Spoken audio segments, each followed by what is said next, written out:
Heute, verehrte Zuschauer, ist bei uns im ZDF wieder Olympiatag.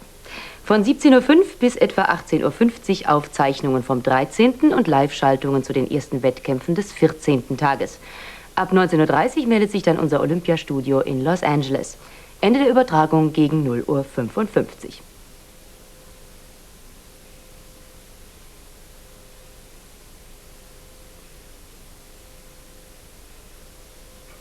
Bevor Sie, verehrte Zuschauer, verfolgen können, wer mit Glück und Können olympisches Gold erringt, möchte ich Ihnen jetzt die 3 glücklichen Gewinner von je 9.999 Mark in der Lotterie Der große Preis zugunsten der Aktion Sorgenkind bekannt geben.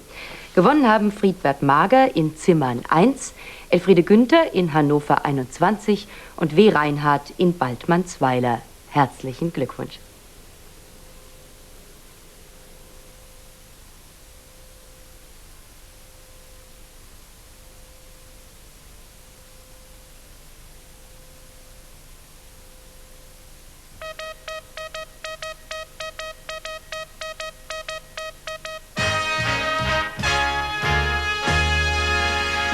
Guten Tag, verehrte Zuschauer.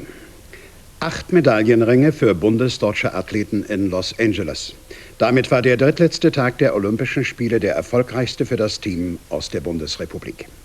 3-mal wurden sie für ihre Leistungen mit Gold ausgezeichnet.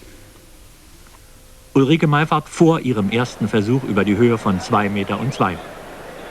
Die Italienerin Sara Simeoni hatte vorher ebenfalls die 2 Meter gemeistert. Die Entscheidung über die Goldmedaille fiel hier in diesem Sprung.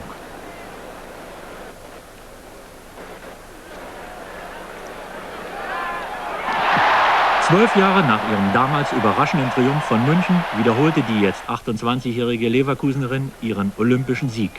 Es war der krönende Abschluss einer Laufbahn mit vielen Höhen, aber auch deprimierenden Tiefen, wie das Scheitern in der Qualifikation 1976 in Montreal. Olympic champion Ulrike Meifert. Morgen bei der Schlussfeier wird sie die Fahne der deutschen Mannschaft ins Stadion tragen. Und kaum waren die Ovationen der deutschen Schlachtenbummler im Stadion verklungen, da sorgte dieser Mann, Rolf Dannenberg, geradezu für eine Sensation.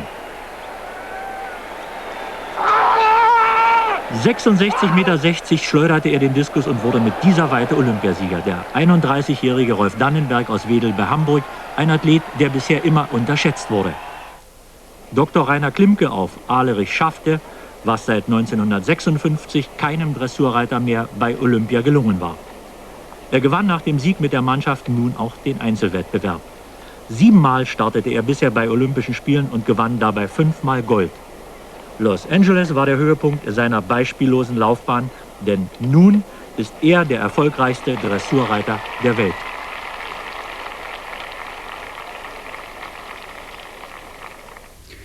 Die weiteren Medaillengewinner. Bei den Freistilringern gewann Martin Knosp im Weltergewicht die Silbermedaille. Ebenfalls Silber ging an die Hockeymannschaft der Frauen aus der Bundesrepublik. Im Einer-Kajak über 500 Meter belegte Barbara Schüttpelz aus Essen den 2. Platz. Im Zweier-Kajak über dieselbe Strecke gewann sie zusammen mit Josefa Idem die Bronzemedaille. Bronze gab es auch für die bundesdeutschen Wasserballer. Damit haben die Athleten aus der Bundesrepublik bislang 49 Medaillen, davon 14 goldene, errungen.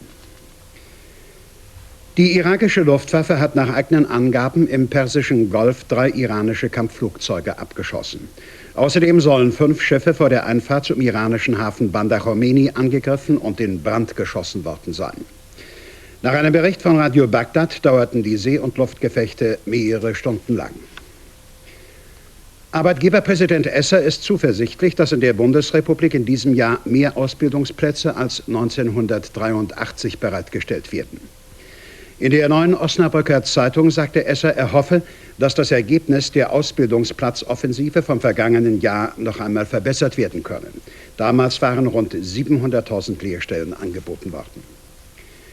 Schwere Unwetter haben im Süden der Bundesrepublik Schäden in Millionenhöhe angerichtet. In Baden-Württemberg und Bayern gingen sintflutartige Regenfälle nieder. Im Kreis Göppingen wurden die Keller zahlreicher Häuser überflutet. Straßen mussten teilweise für mehrere Stunden gesperrt werden. Nach und nach fängt in den einzelnen Bundesländern die Schule wieder an und auf den Autobahnen macht sich das bemerkbar. Die Strecke Salzburg-München war heute allerdings in beiden Richtungen überlastet. Blechkarawanen nach Norden und nach Süden mit Staus bis zu 60 Kilometer Länge. Ein letzter Schub von Sonnenhungrigen scheint sich jetzt auf den Weg gemacht zu haben. Der strömende Regen in Bayern war wohl ausschlaggebend dafür.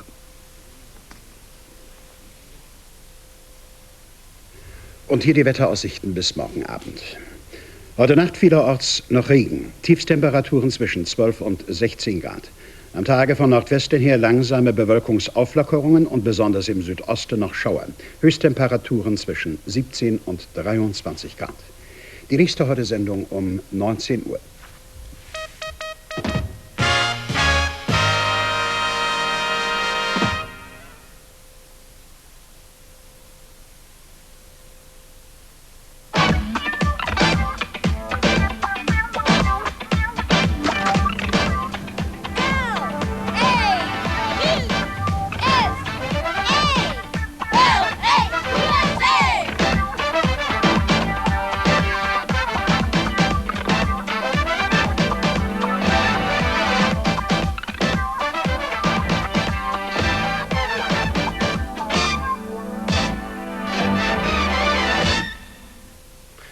Guten Tag, grüß Gott meine lieben Zuschauer in Deutschland. Ich begrüße Sie sehr herzlich aus Los Angeles. Man möchte eigentlich sagen, es ist in der Früh, guten Morgen, bei uns ist 8 Uhr früh.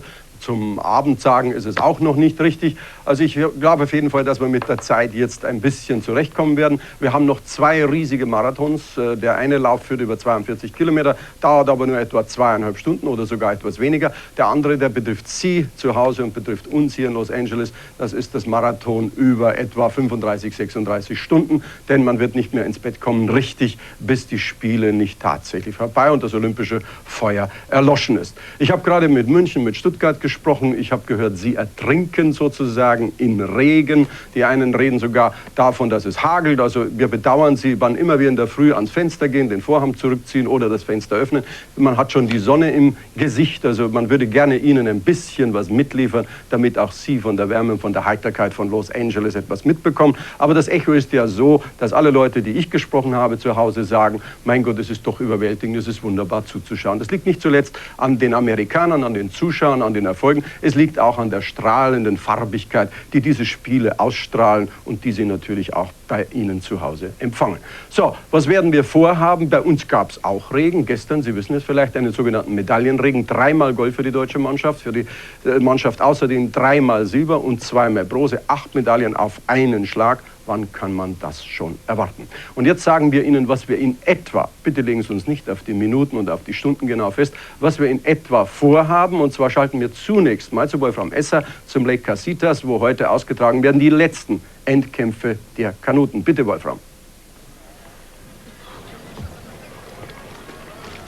Hallo Deutschland, zum letzten Male heute vom sonnigen Lake Casitas. Hier haben wir einen neuseeländischen Athleten. Die Neuseeländer haben hier ja ganz hervorragend bisher gepaddelt. Am ersten Tage, als es über 500 Meter ging. Aber hier am letzten Tage herrscht noch keine Abschiedsstimmung, sondern Spannung. Hier herrscht Spannung, weil es der entscheidende Wettkampftag der Kanuten wird. 6 Entscheidungen, 5 mit deutscher Beteiligung. Eine, ich zögere es zu sagen, mit dem Favoriten, mit dem Düsseldorfer Einer-Kanadier-Fahrer Uli Eike. Der erste Teil dieser Kanuwoche war erfolgreich, 11 von 12 Finals erreicht. Das schaffte nur noch Rumänien. Der zweite Teil gestern stand unter dem Motto Deutschland, deine Frauen Silber und Bronze für die deutschen Damen, die Männer dagegen nichts. Der Damenvierer wird heute noch im Programm stehen, also wieder am Start sein, eine dritte Medaille angreifen. Dieser dritte Teil also bringt die 1000 Meter Rennen mit den größeren Chancen für die Mannschaft des Deutschen Kanuverbandes. Zunächst zurück zu Harry Valerien. Ja, wir werden uns gleich wieder melden aus Lake Casitas, aber zunächst nach Los Angeles. Memorial Coliseum, Leichtathletikstadion, das Olympiastadion füllt sich zusehends. Ich rufe mal Bernd Heller, was los ist und wann es losgeht. Ja, auch hier ein herzliches Willkommen im Coliseum von Los Angeles. Die Geher sind bereits unterwegs. Eine Tortur liegt vor ihnen. Es ist jetzt 8 Minuten nach 8 und sie werden in knapp 4 Stunden hier wieder zurück sein und werden dann 50 Kilometer zurückgelegt haben. Sie gehen also in die kalifornische Mittagshitze hinein und ich kann mir sehr gut vorstellen, dass diese Hitze manch einem sehr zu schaffen machen wird. Es bleibt nur zu hoffen, dass wir nicht ähnlich dramatische Bilder sehen wie beim Marathonlauf der Frauen, wo die Schweizerin Gabriela Andersen schießt, mit einem fast Hitzeschlag hier im Olympiastadion wieder angekommen ist. Sie war förmlich ausgetrocknet, sie hatte zu wenig Kohlenhydrate unterwegs zu sich genommen, sie hatte nur Wasser getrunken. Und da muss man natürlich sehr gut vorbereitet sein, wenn man eine solche Tortur, einen 50 Kilometer Marsch hier in Kalifornien auf sich nehmen will. Selbstverständlich werden die Mexikaner begünstigt sein, denn sie sind daran gewöhnt, bei dieser Hitze